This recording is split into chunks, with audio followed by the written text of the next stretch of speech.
Hi, Emily from Green Home Loans coming at you on this beautiful Monday afternoon. I wanted to chat with you guys about actual interest rate and how that's calculated. Oftentimes, as a mortgage banker, we get asked what your rate is, as if lenders have specific rates and you can rate shop via lender. This is inaccurate.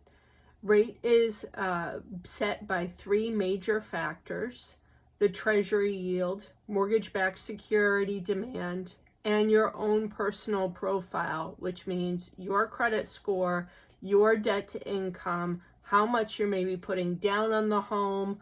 All of those things are going to factor into what the rate is.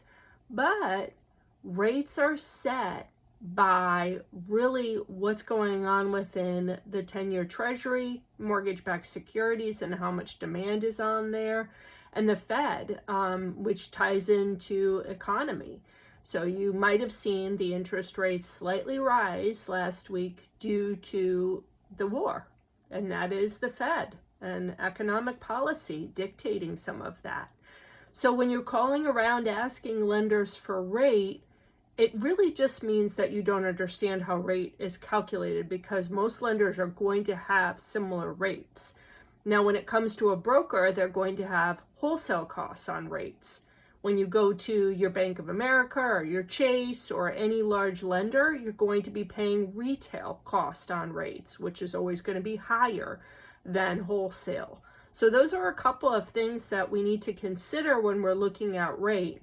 I often tell people, though, when it comes down to it, rate doesn't make as much difference as you really think in the long and the short of it. Sure, over 30 years it sure does, but for usually short-term transactions, or even if you were to get into a home and maybe have a higher rate right now, doesn't mean that you're going to hold it for the full 30 years.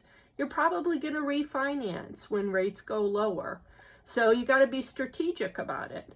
But you need to have somebody that's willing to explain all of this to you, and you need to be willing to be open to what is heard as well. So if you're calling around lenders asking for rate, understand that there's other factors that have no effect with that lender. But if you are concerned about rate, I wouldn't start necessarily with your big banks.